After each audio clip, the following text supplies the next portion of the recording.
ready? All right, hi, I'm Shannen Doherty, and you're watching The Women on CharMeD, and I'm told that the show takes a lot of work and a little bit of magic. Line up and shoot, quiet guys. Lining up and shoot, quiet please. Shannen Doherty portrays the eldest of the three CharMeD sisters, Prue Halliwell. I can move things with my mind, and then I figured out how to levitate people. Prue is starting to branch out and take some chances and experiment with love, experiment with a career.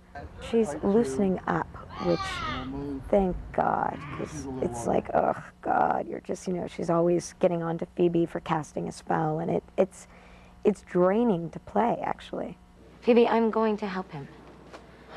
Think about this. How well do you really know him? Demanding work doesn't faze this acting veteran. Shannen Doherty began her career in 1982, starring as Ginny Wilder on Michael Landon's Little House, A New Beginning. I was 10 years old. It was a lot of fun. I loved Michael Landon. Next, she did the TV series Our House and the critically hailed cult film Heathers.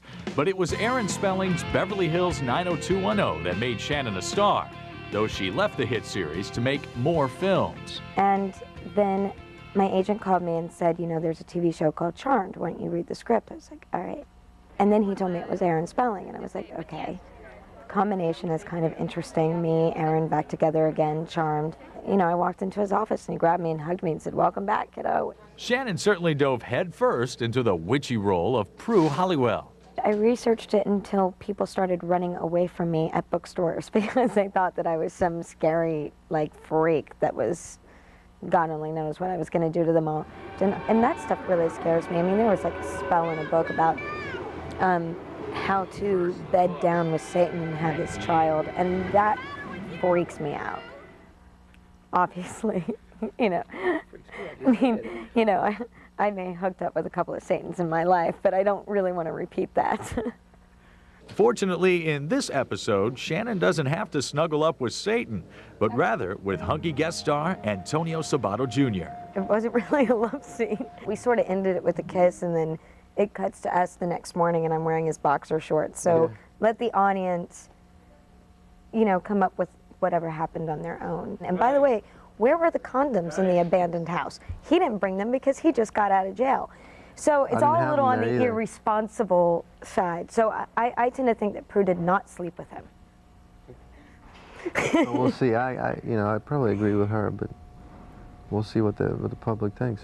While Antonio still feels shy during his love scenes, Shannen takes them in stride. We didn't have to get half naked. We just had to make out.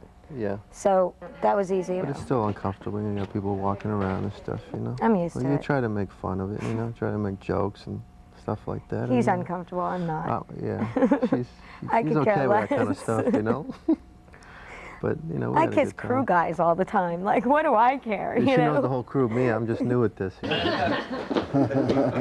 That makes sense. End of scene. There's times when I come to work and I want to bitch because I want to be with my horses, or something's happening. My dog needs to go to the vet, or whatever it is. And I'm like, oh my God, you know, there's so much stuff at home that I need to take care of.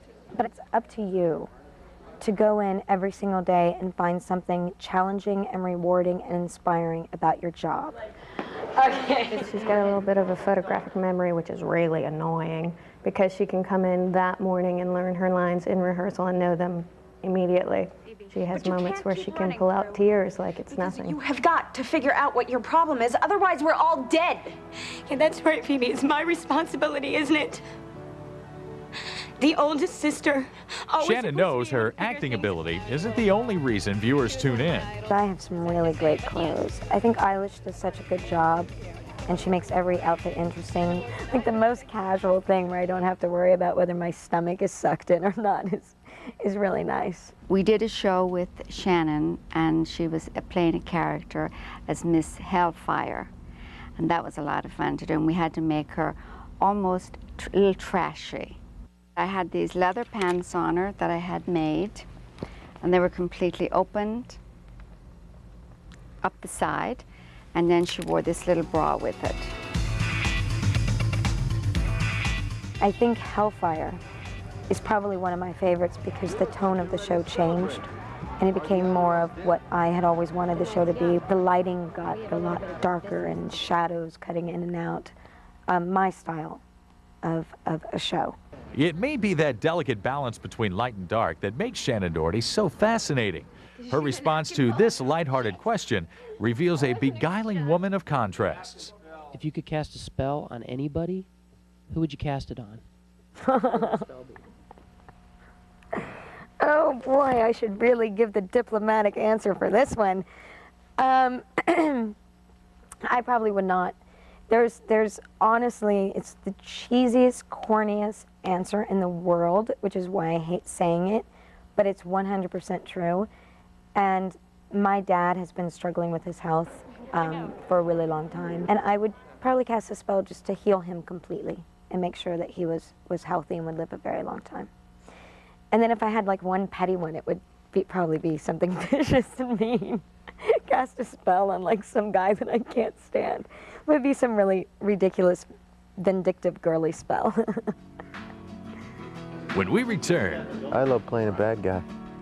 the women of charm wouldn't have much fun without the sexy guys of charm. I think Dan feels like he's going somewhere with it, and then bam, it's a slap in the face. They're up next.